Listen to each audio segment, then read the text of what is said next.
Esse é o Ancapso e nós vamos falar do aumento da violência que está acontecendo aqui no Rio de Janeiro, mas também em outras cidades do Brasil nesse ano de 2023. Por que será que está tendo mais assalto, mais violência, mais tiroteio desde que acabou o governo Bolsonaro? Vamos entender esse assunto.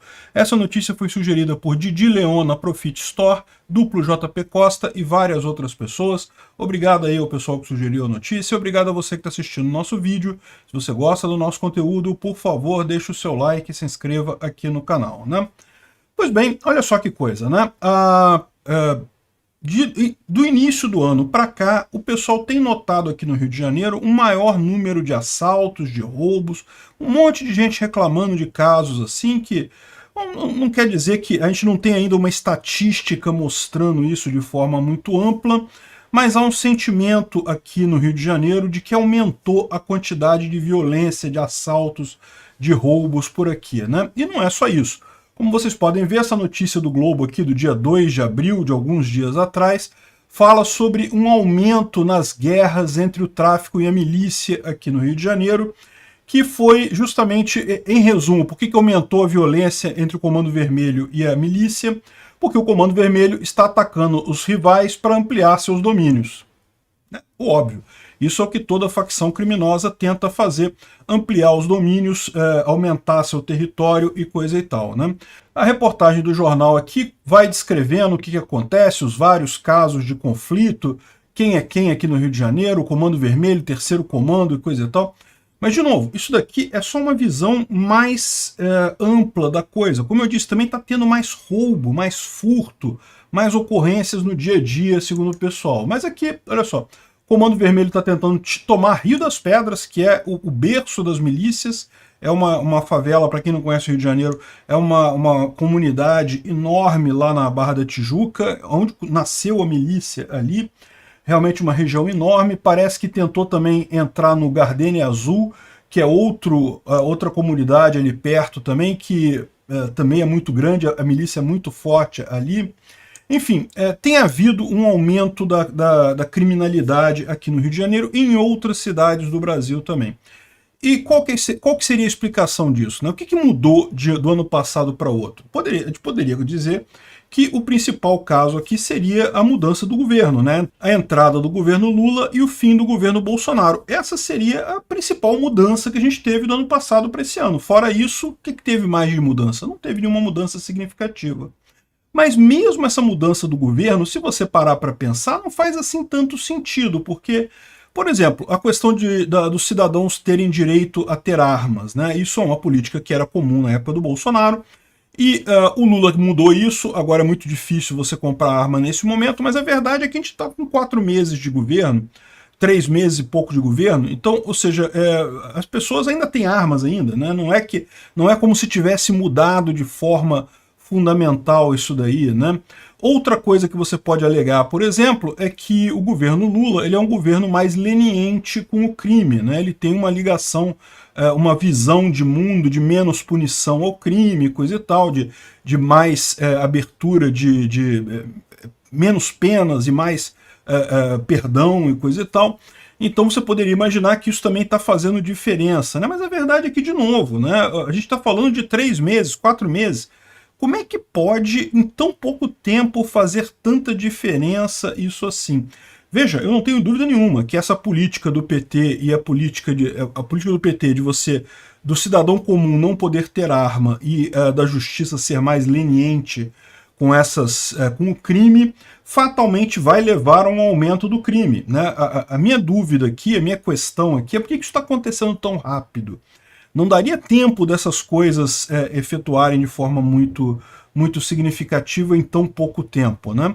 E a questão que eu chego aqui, a conclusão que eu chego aqui é das duas uma. Você tem 2 fatores que podem já atuar em um espaço de tempo tão curto assim. O primeiro é o fator psicológico, né? Que é aquele negócio, você imaginar que no final das contas você ter o governo Bolsonaro contrário ao crime e você ter uma repressão maior e ser contra a saidinha e coisa e tal, o bandido ficava um pouquinho mais receoso de fazer bandidagem, né? O ladrão ficava um pouco mais receoso de fazer ladroagem. Agora, no governo Lula, como o Lula é um ex-condenado, é um corrupto, é alguém que rouba mesmo, Então o pessoal meio que se sente justificado em fazer essas coisas, né? Afinal, o que os brasileiros deram de recado nas urnas ano passado é que não tem mais crime no Brasil. Se você rouba, você pode se tornar até presidente da República, né?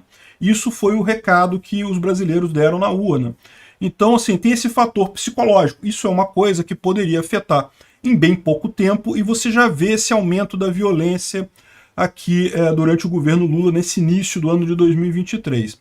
Existe um outro motivo que pode estar por trás disso, mas a verdade é que tudo que eu posso fazer aqui é estipular, eu não tenho prova nenhuma de que isso teria alguma coisa de fato por trás, mas é justamente, se você reparar, que quem é que está ampliando a sua ação aqui no Rio de Janeiro é o Comando Vermelho.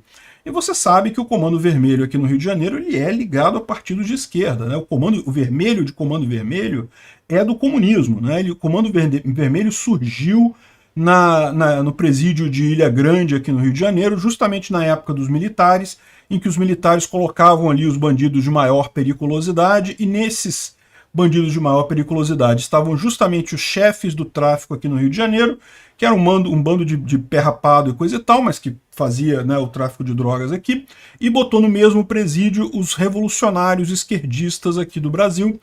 E essa turma começou a conversar ali no presídio, o pessoal da esquerda passou para o pessoal do tráfico justamente toda a parte de treinamento militar, de como que você organiza uma guerrilha, como você compra arma e coisa e tal, como é que você organiza esse tipo de coisa, porque eles tinham esse know-how, né?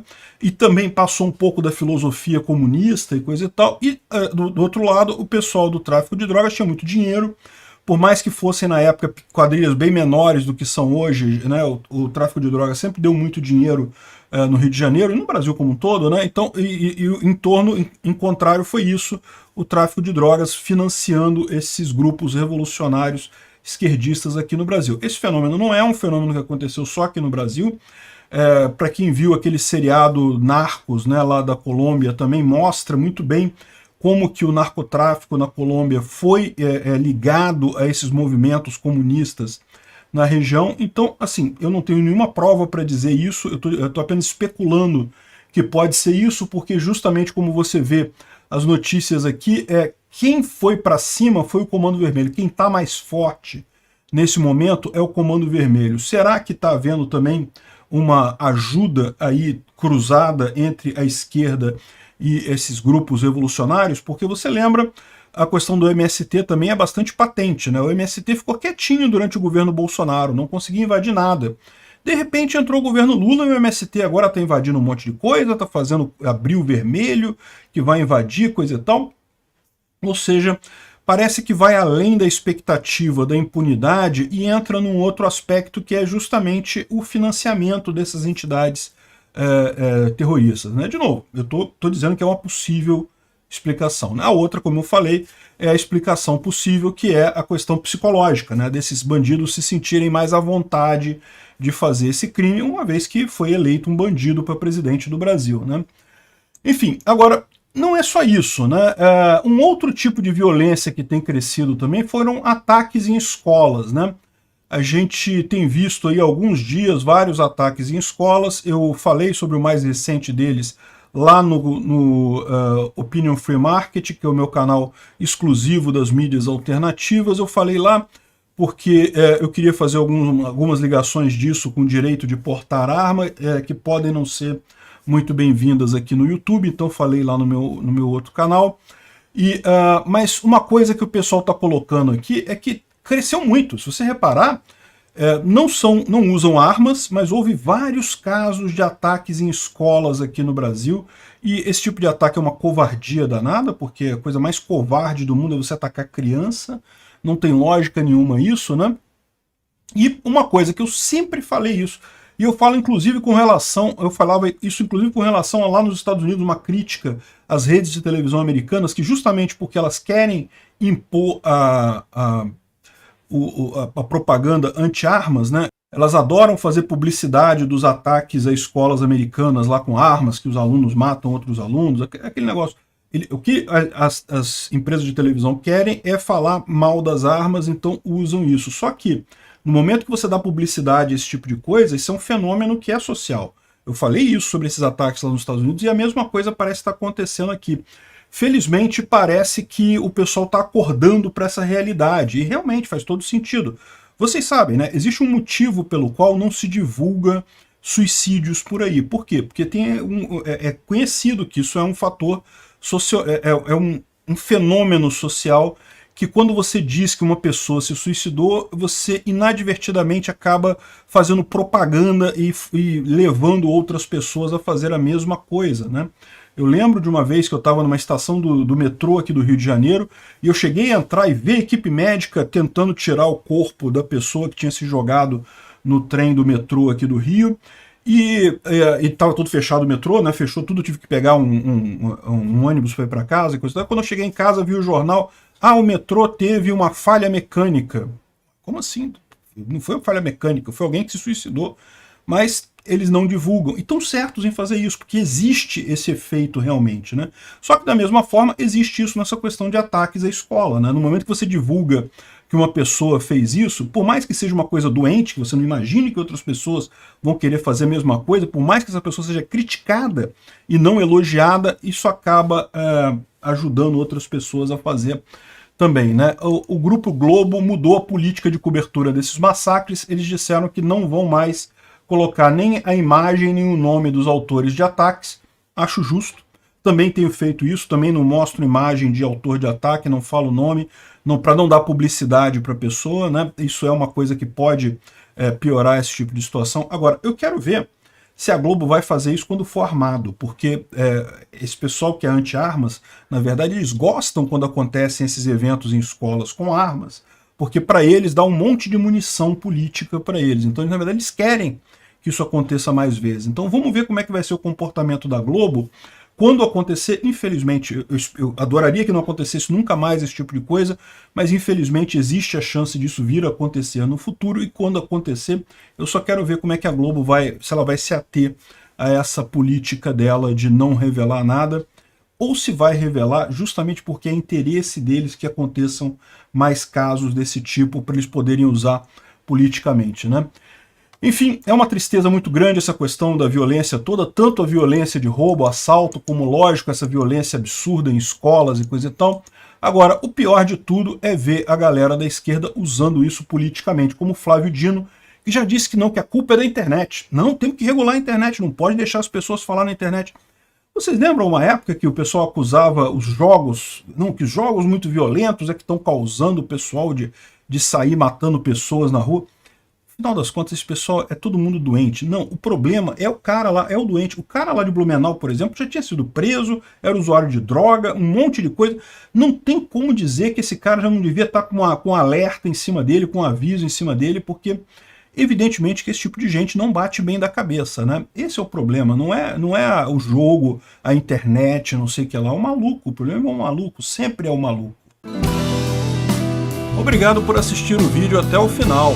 Além de curtir, compartilhar e se inscrever no canal, considere se tornar patrocinador com valores a partir de R$ 1,99. Clique no botão Seja Membro abaixo para saber as condições e vantagens de patrocinar o canal. Mais informações sobre o nosso projeto, visite nossos sites indicados na tela.